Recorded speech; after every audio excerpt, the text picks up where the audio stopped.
Just picked up this Ryobi power inflator, digital display. This tire, I believe the last time I checked it was like 13 psi. I got to get it back to 32 to see how long this takes. As you can see right here, this is not like a screw-on nozzle.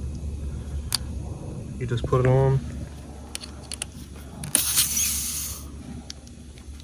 and then it'll lock it into place. We got a fully charged battery on here.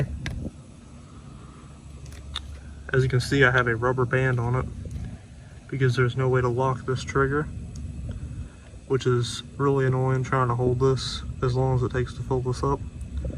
So I'm gonna let this run until I get to 32 psi.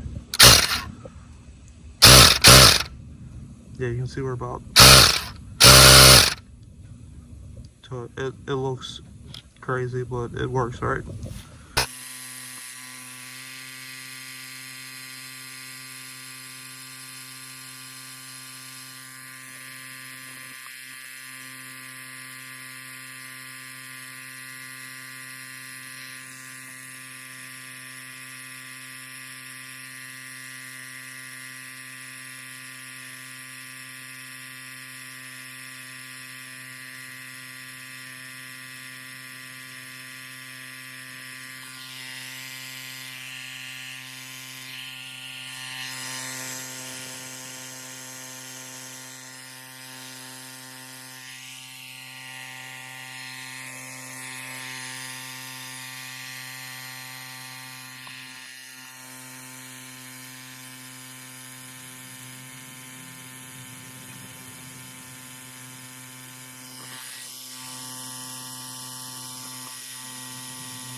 This thing gets super hot. Yeah, so that was about 5 minutes from 14 psi to 32. Between this one and the M12 Milwaukee, I still prefer the M12 Milwaukee just because it's pretty much, you know, set it and forget it.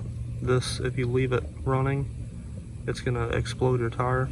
So just be wary of that because there's no real way to shut off the switch if you like lock it down like I did with the rubber band. Back at that 4 amp. And running that 5 minutes straight, didn't even take a bar of the battery off. So yeah, I'll put a link in the description. You want to pick one of these up off of Amazon. Appreciate you checking out the video. See you in the next one.